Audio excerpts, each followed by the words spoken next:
Okay, we're here with Josh. We're going to check out the Razer Hydra. And Josh, tell me what makes this controller unique. So this is the Hydra. It just plugs right into your machine with USB. It's the only magnetic tracking device that you're going to be able to use to play games. So it's the first of its kind from Razer.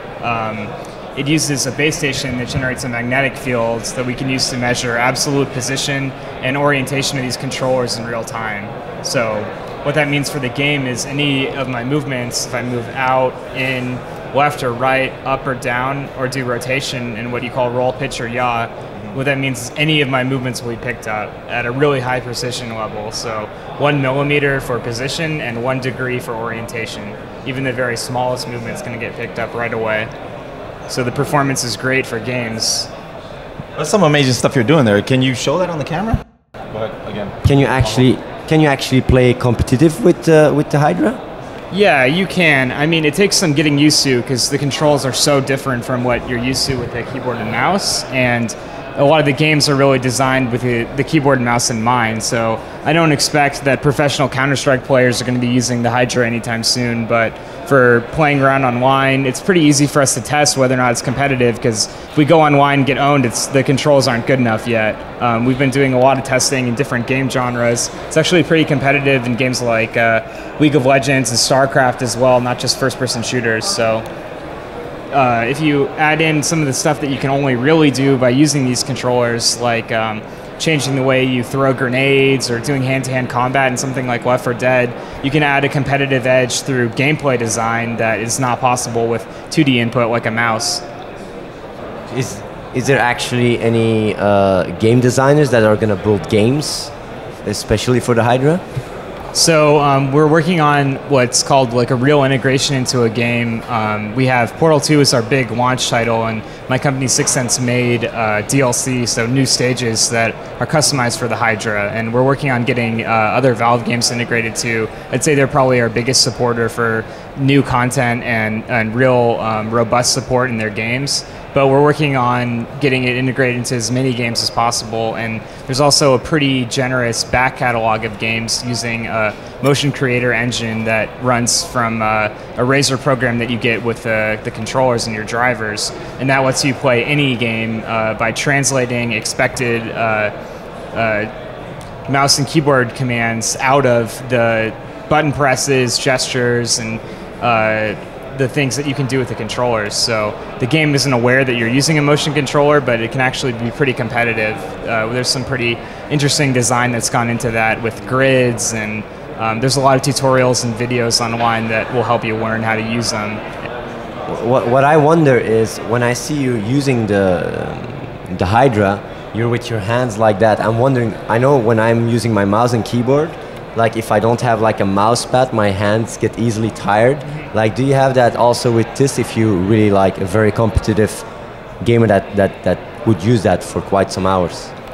It sort of depends on the game and also the amount of time that you're playing. I find if I'm doing marathon sessions of gaming, then it really helps to have something to rest your arms on. So if you have like an office chair that has armrests that you can raise up, that can be pretty helpful. But for a lot of people, I think it's pretty comfortable and easy without any real wrist fatigue or anything. I usually find I get worse kind of mouse hand than I do from the Hydras, and like have, you know, kind of the home row like embedded into my wrist and stuff.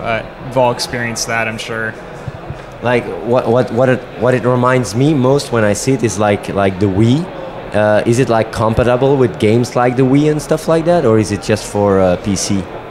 Well, it's a USB device, so there's no obstacle to it other than you need signed drivers from whoever's doing the OS, so Nintendo or Sony or Microsoft, which means that right now it's only available on the PC. I know they're working on Mac drivers too, and we're going to get Linux going for developers and stuff, so hope to support it as an open platform and let anyone who wants to make programs or games available or create their own as soon as possible.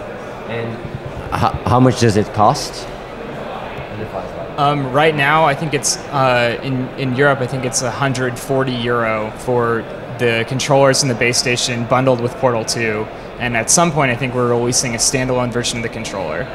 The Portal 2 Also comes with DLC, so new levels and stages, and back catalog of about 125 games that it's compatible with that you can play.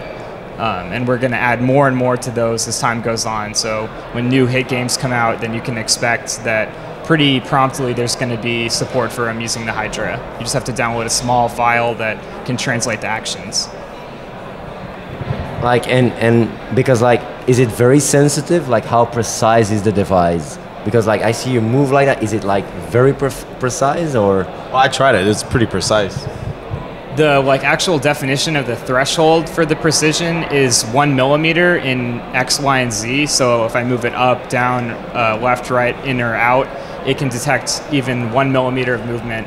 And for roll, pitch, and yaw, so kind of the alignment, that's 1 degree. So certainly it's more precise than any other product out there that you could call like an analog to it. It's the most precise motion controller that's out there. No, I was saying when I used it, I noticed how precise it was. That's why I really want to try this in Black Ops to see how I do. I can say I've always played with keyboard and mouse, and this looks very interesting. Like, what's the learning curve to get used to something like this, an advice like that?